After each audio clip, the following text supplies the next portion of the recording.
आज हमारा समाज गंदा हो चुका है, जिसका अंदाज़ा लगाना मुश्किल है।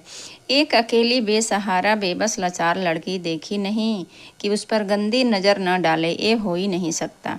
एक ऐसी ही लड़की की कहानी मैं आपको बताने जा रही हूँ। उसके साथ भी कुछ ऐसी ही घटना घटी। उस मासूम को तो पता भी नहीं था उसके साथ क्या हो रहा है। साथियों, मैं इस कहानी के माध्यम से आप सबसे हाथ जोड़ के प्रार्थना करती हूँ, अगर आपकी नज़र में ऐसी कोई मजबूर माँ, बहन, बेटी दिखे तो उसकी सहायता ज़रूर करें। इंसानियत के खातिर ही सही, आप अपना फ़र्ज़ ज़रूर निभाएं। चलिए बिना देर किए उस मासूम बच्ची की व्यथा सुनाते हैं। 16 वर्ष की हंसती खेलती शीला गुमसुम सी बहुत उदास रहने लगी। कुछ दिनों पहले ही उसकी माँ की ऊंची बिल्डिंग से काम करते समय गिरकर मौत हो गई। पिता तो पहले ही उसे छोड़कर जा चुके थे। अब उनकी खोली में शीला के अलावा कोई नहीं था। यह अकेलापन ही उसकी उदासी का कारण था। माँ के निधन के बाद एक दिन उसने बिल्डर से कहा, साहब, मैं अपनी माँ की जगह पर काम करना चाहती हूँ, यदि आप हाँ कहें तो। बिल्डर ने कहा, नहीं नहीं, अभी तो तुम्हारी उम्र कम है, मैं तुम्हें काम नहीं दे सकता। साहब, उम्र से क्या होता है, अगर आप काम नहीं दोगे तो मैं कहाँ जाऊँगी।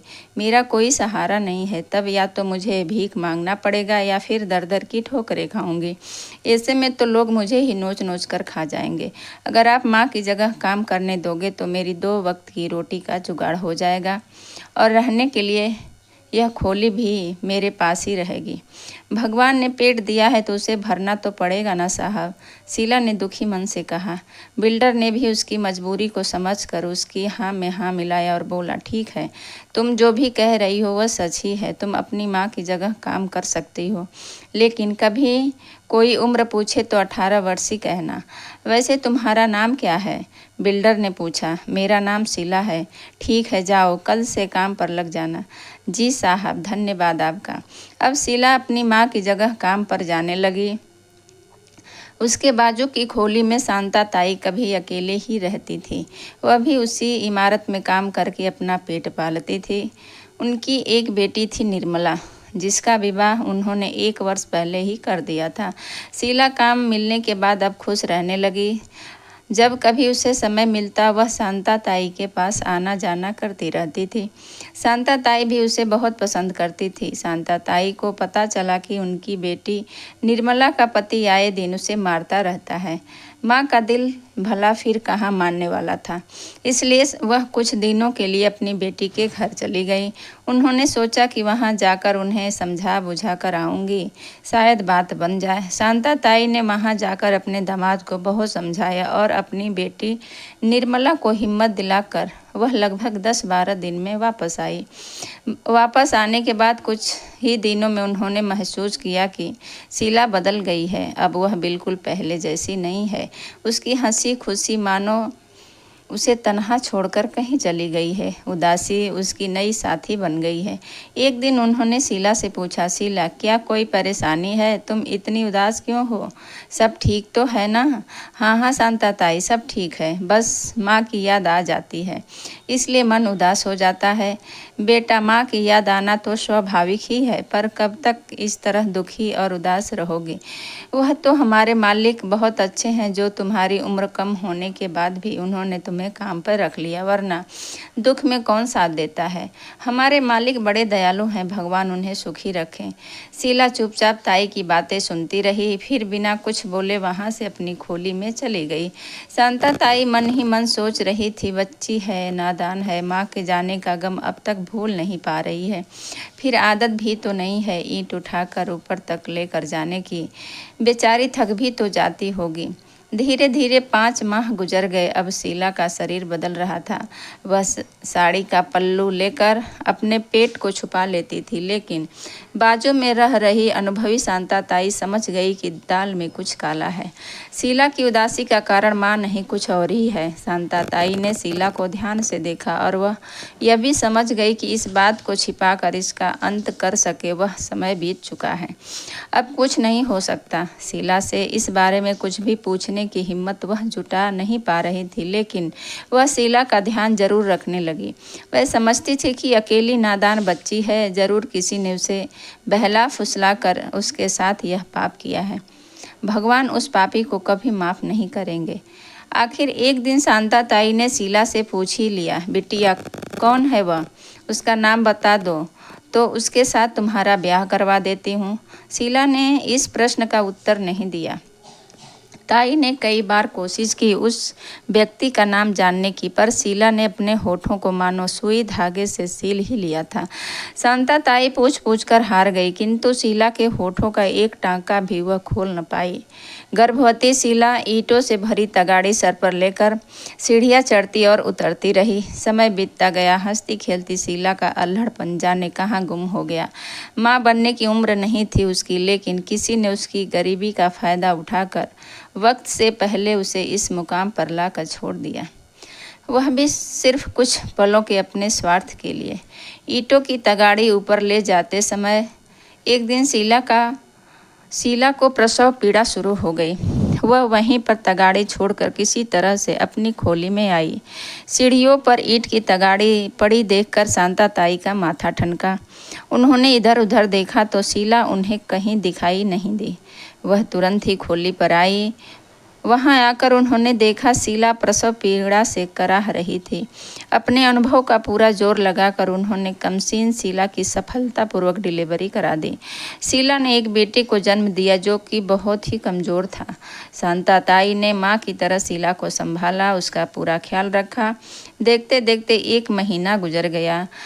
आज जब शांता ताई ईंट की खाली तगाड़ी लेकर नीचे आ रही थी, तब वह देखकर हैरान रह गई। शीला ईंटों से भरी तगाड़ी सर पर रख कर ऊपर चढ़ रही थी। उसे देखते ही उन्होंने कहा, अरे शीला, यह क्या कर रही है? बिटिया, नाजुक कच्चा शरीर है अभी तेरा, थोड़े दिन रुक जा, तेरा बच्चा कहाँ है? शीला ने कहा, ताई आप भी तो बूढ़ी हैं, कब तक आप मुझे संभालेंगी? इस कच्चे शरीर को मुझे पक्का तो बनाना ही पड़ेगा ना ताई। मुन्ना झूले पर है, उसे भी सीखना होगा ना ताई। माँ काम करेगी तो रोटी मिलेगी, रोटी मिलेगी तभी तो माँ खाएगी, और तभी दूध मिलेगा और उसका पेट भरेगा। शीला की सच्चाई से भरी बातें सुनकर शांता ताई के आंसू बह निकले। वह आगे कुछ भी ना कह सकी। नीचे आकर देखा तो मुन्ना झाड़ की टहनी पर शीला की पुरानी साड़ी के टुकड़े से बने झूले पर लटका झूल रहा था। जब भी वह रोता, शीला आते जाते उसे झुला देती। अगर ज़्यादा रोते तब अपने आंचल में छिपा कर उसका पेट भर देती और फिर काम पर लग जाते। संघर्ष से भरा शीला का जीवन देखकर शांता ताई हमेशा उससे पूछती रहती, बेटा बता दे कौन है वह, तेरी सारी तकलीफ खत्म हो जाएगी। शीला के होठ इस बात का कोई जवाब नहीं देते। शांता ताई सोचती, आखिर वह कौन था जिसने शीला की जिंदगी बर्बाद कर दी और खुद कहीं जाकर छुप गया। एक कुंवारी माँ बनने के कड़वे सच से वह हर रोज गुजर रही है। शांता ताई जानती थी कि शीला का संघर्ष बहुत लंबा है। वह यह भी जानती थी कि शीला शक्तिशाली नारी का स्वरूप है। वह इस संकट के समय का सामना भी डटकर कर लेगी। उधर शांता ताई की बेटी जो कि गर्भवती थी, अपने पति के जुल्म सहते सहते जीवन से निराश हो चुकी थी। थक हाकर वह शांता ताई के पास वापस आ गई। शीला की उससे गहरी दोस्ती थी। शीला अक्सर उसके पास जाकर बैठती थी। उसकी निराशा देखकर उसे कई तरह से समझाती भी थी। निर्मला का 5वां महीना चल रहा था। एक दिन उसने शीला को बताया, शीला, मेरा पति बहुत ही निर्दयी है। वह कह रहा था कि यदि बेटी जनेगी तो मैं उसे मार डालूंगा। मुझे उसके पास जाने में ही डर लगता है। वह रोज़ दारू पीकर आता है और फिर मेरे साथ बेरहमी से पेश आता है। मैं अपने जीवन से थक गई हूँ। सोचती हूँ ऐसे जीवन से मौत ही भली। यदि मुझे बेटी हो गई तो वह यहाँ आकर भी मेरी बच्ची को मार डालेगा। उससे अच्छा है मैं ही अपना जीवन खत्म कर लूँ। यह क्या कह रही है निर्मला? शीला ने कहा, तू यहाँ शांता ताई के पास है, तुझे डरने की कोई ज़रूरत नहीं। एक बेकार निर्दयी इंसान के पीछे तू अपना और अपने बच्चे का जीवन कैसे और क्यों खत्म करना चाहती है? तभी कमरे में आती शांता ताई ने उनकी बातें सुन ली। उन्होंने निर्मला को समझाते हुए कहा, बेटिया अब तुम यहीं रहोगी हमेशा मेरे पास। कोई ज़रूरत नहीं है उसके हाथ की मार खाकर अपने जीवन को नर्क बनाने की। कुछ माह के पश्चात निर्मला ने एक प्यारी सी बेटी को जन्म दिया। उसके पति को कहीं ना कहीं से यह खबर लग गई। पता चलते ही वह शांता ताई के घर आया। निर्मला के पास उस समय शीला भी बैठी थी। निर्मला के पति को देखकर शीला जाने लगी, किंतु डरी हुई निर्मला ने उसका हाथ पकड़कर उसे रोक लिया। निर्मला के पति ने आते ही अपनी गंदी जुबान खोल दी और कहा, छोकरी जनी है, तुझे मना किया था ना मैंने कि लड़की मत लाना।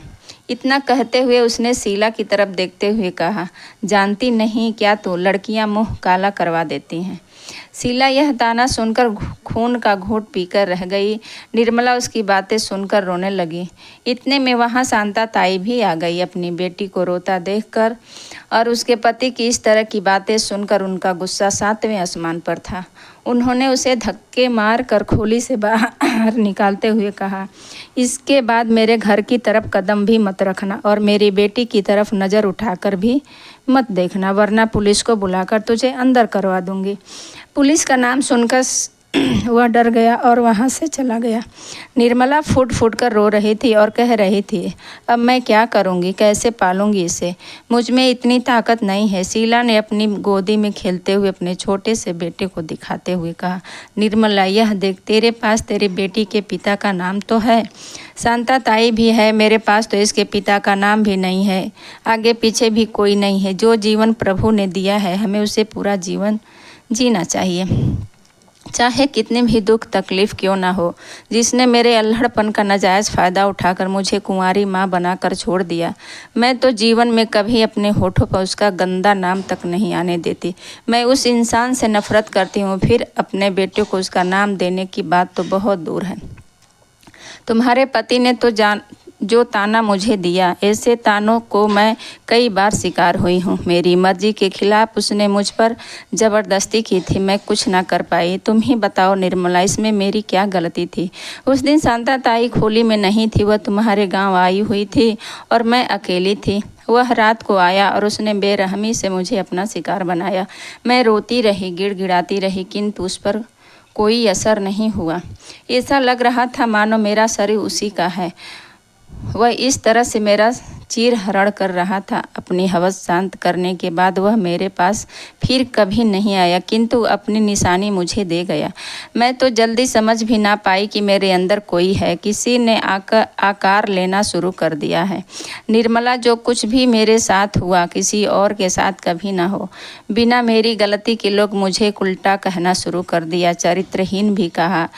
उसका क्या जो मुझे लोगों की नज़रों में चरित्रहीन बनाकर चला गया। निर्मला, मैंने हिम्मत नहीं हारी, क्योंकि मैं जानती हूँ कि मैं निर्दोष हूँ। गलती तो उस दरिंदे की है, चरित्रहीन भी वही है। इस लड़ाई में अकेले थी निर्मला, मेरी कोई ना होते हुए भी शांता ताई ने मुझे सहारा दिया। तुम्हारी तो वह माँ है और माँ का सहारा सबसे बड़ा होता है। निर्मला ने शीला की बातें सुनकर रोना बंद कर दिया। ऐसा लग रहा था मानो उसमें अचानक ही हिम्मत आ गई हो।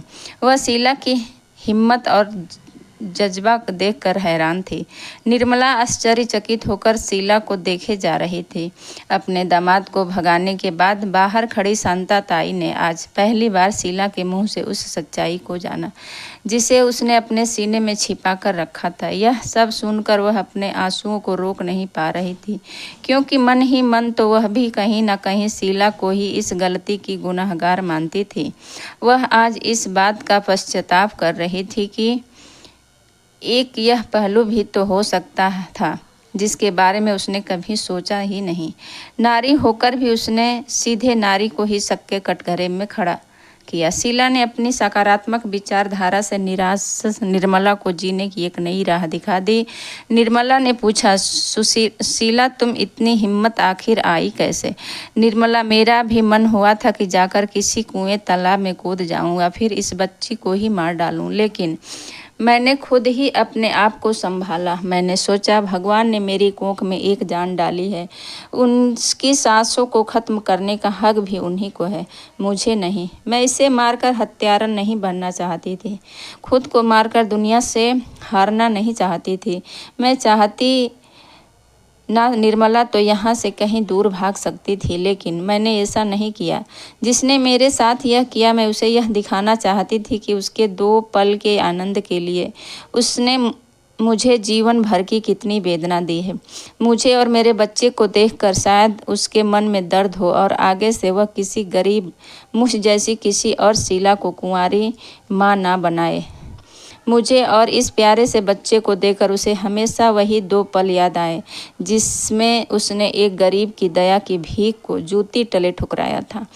मेरी जीभ उसकी इज्जतदार जिंदगी पर दाग लगा सकती है। मैं चाहती हूँ कि वह हर पल इस डर में जिए कि वह कहीं मैं उसका नाम ना बता दूँ। यही उसकी हार है और मेरी जीत। निर्मला सीता की बातों ने निर्मला का भी जीवन जीने का नज़रिया बदल दिया। अब उसमें भी शीला जैसी ही विचारधारा ने जन्म ले लिया। शीला खोली से बाहर जैसे ही निकली उसे शांता ताई सामने आंसू बहाती हुई दिखाई दी। शीला ने उन्हें देखकर उनके पास रुक गई और पूछा, ताई आंसू किस लिए? आज मैंने आपकी बेटी को उस सच्चाई से मिलवाया है जिसे जानने के बाद वह अब कभी अपना जीवन खत्म करने के बारे में नहीं सोचेगी। आप बिल्कुल चिंता ना करें, शांता ताई ने कहा। शीला, यह आंसू बिमला के लिए नहीं, मेरे पश्चाताप के हैं बिटिया। नहीं तो आगे कुछ भी मत कहो। आपने तो मुझे माँ की तरह संभाला है। यदि आप नहीं होती तो मेरी यह राह और भी कठिन हो जाती। इतना कहकर शीला अपनी खोली में चली गई। दरवाजे के बाहर खड़ी शांता ताई को आज शीला की बातों ने यह महसूस तो करा ही दिया कि आखिर वह दरिंदा था कौन और भगवान के दरबार में उसे कभी इंसाफ ना मिले। धन्यवाद।